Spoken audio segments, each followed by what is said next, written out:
To support this channel, we ask everyone to please like, share, and subscribe.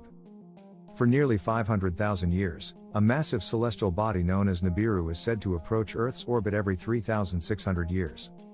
The ancient Sumerians believed Nibiru is the home planet of the Anunnaki. Due to its immense size and gravitational pull, Nibiru causes significant disruptions in Earth's stability, potentially leading to earthquakes, volcanic eruptions, and shifts in ocean tides. This gravitational interaction affects not only Earth but also other planets in the solar system, creating widespread turbulence.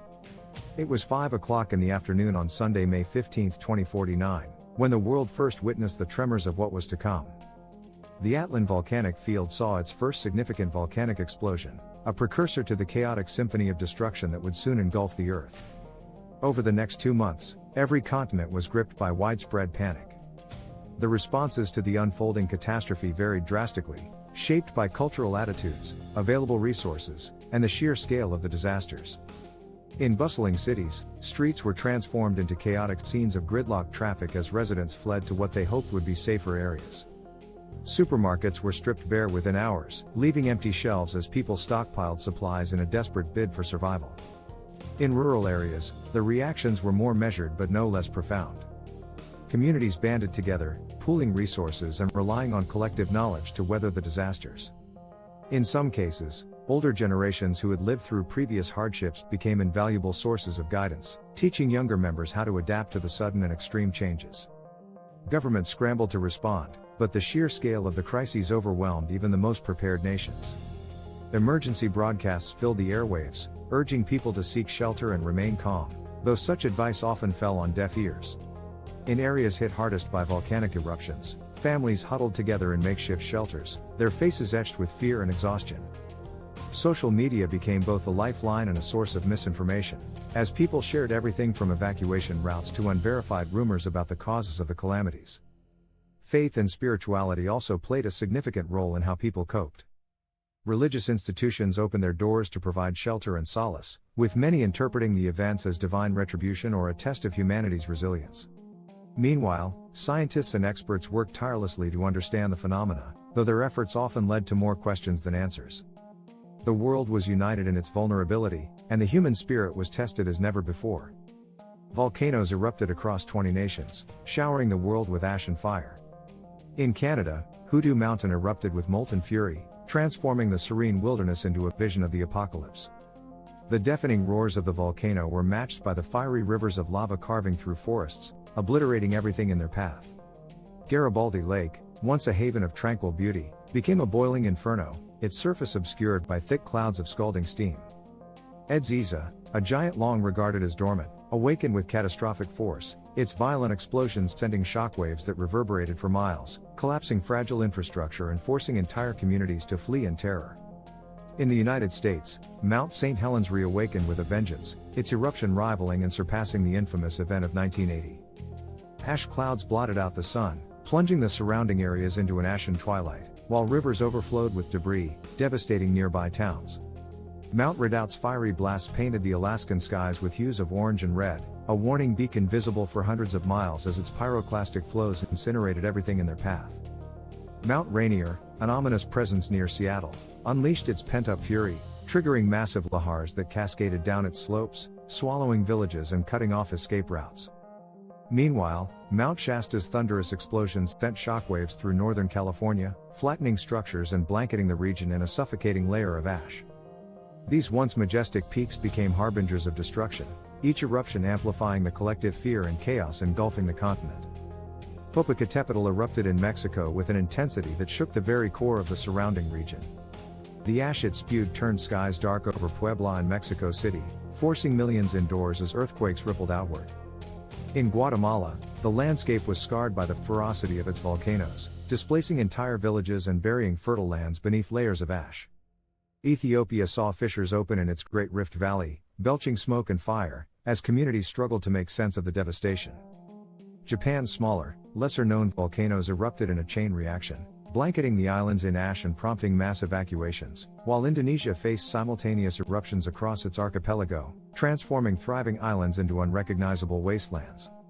In the Philippines, the sky turned an ominous red as lava rivers cut through densely populated areas, prompting a massive international relief effort. Chile's volcanic belt came alive, with plumes of ash choking the Andes and disrupting life across the continent. In Kenya, dormant volcanoes awakened, reshaping the terrain and upending lives, while El Salvador grappled with pyroclastic flows that razed entire communities. New Zealand's geologically active zones exploded with violent energy, carving new landscapes into its picturesque terrain. Iceland, a land already shaped by fire and ice, endured an onslaught of eruptions that tested the resilience of its people, and Antarctica, a seemingly barren expanse, revealed its hidden volatility as volcanic activity melted ice shelves and sent steam rising into the frigid air.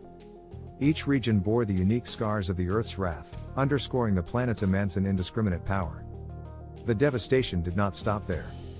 As if orchestrated by a malevolent force, these eruptions were accompanied by relentless tremors and seismic activities that fractured the Earth's crust.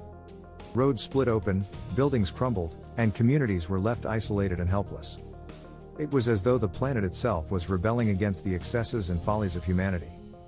News broadcasts were filled with scenes of chaos and despair, showing families torn apart and entire regions rendered uninhabitable. Every person alive was confused and unable to comprehend what was happening to their beloved planet. The year 2049 became synonymous with disaster. The Earth did not merely quake, it howled with fury. It was as if the planet itself had become a beast, awakening from centuries of slumber, intent on reclaiming dominance over its inhabitants. In Canada, the serene beauty of the wilderness was annihilated in a single, merciless moment. Hoodoo Mountain erupted with an explosion that cracked the air like thunder, sending molten rivers cascading through forests, incinerating everything in their path. The night sky glowed a menacing crimson, visible from towns hundreds of miles away.